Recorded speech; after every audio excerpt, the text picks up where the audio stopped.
பிரியமானவர்களே, நன்றாக ஜெபம் பண்ணுகிறவங்க நீங்க. ஜெபிப்பது தான் இருக்கிறதுலே ரொம்ப ஆசீர்வாதம். ஆகவே நீங்க ஜெபிக்கிறவங்களா இருப்பது சந்தோஷம்.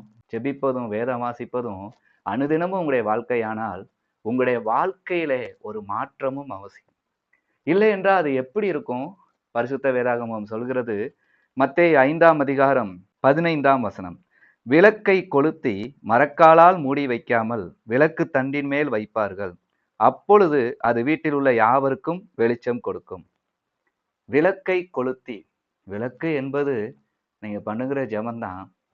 ஜெபம் எல்லாம் முடிச்சுட்டு என்ன ஆண்டவர்கிட்ட கேட்டோம், எப்படி ஜெபிச்சோம், எந்த வசனத்தின்படி நான் வாழணும், எனக்கு இந்த வாழ்க்கையை தாங்கன்னு கேட்டோமா, எதுவுமே ஞாபகம் இல்லாம உலகத்தின் காரியத்துக்குள்ள வந்த உடனே, குடும்ப காரியம்னு வந்து இறங்கின உடனே அதெல்லாம் மறந்து போயிருது.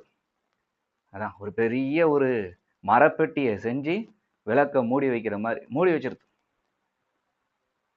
அடுத்து பார்த்தா எல்லாரும் பார்க்கத்தக்க அந்த ஜெபம் பண்ணதுக்கான ஒரு ஒரு வெளிச்சம் வாழ்க்கையில வராத ஒரு தன்மையா இருப்பதுக்கு தான் இங்க சொல்லப்படுகிறது.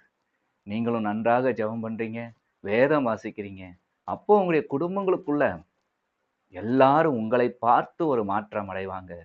கர்த்தர் நிச்சயமாகவே இருக்கிறார், அவர் அற்புதம் செய்கிறார் என்று.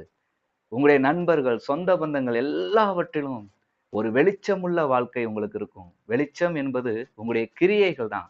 அந்த கிரியைகள் அழகான கிரியைகளா இருக்கும். உங்களை மீறி நன்மை நடக்கும். உங்களுக்குள்ளேயே எல்லாரும் அந்த வெளிச்சத்தை பார்ப்பாங்க. இந்த பூமியில எப்படி வாழ்வதும் தாங்க இந்த மனுக்குலத்துக்கு தெரியாத ஒரு சூழ்நிலைகள்.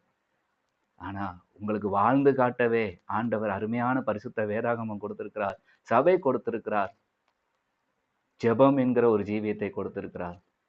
இந்த மூன்று உங்ககிட்ட தெளிவா இருக்குதுன்னா அந்த கிரியைகள் வெளிச்சம் போல வெளியில எங்கேயும் தெரியும். வெளிச்சத்தின் நபர்களாய் நடந்து கொள்ளுங்கள். கர்த்தர் தாமே உங்களை ஆசீர்வதிப்பாராக. ஆமென்.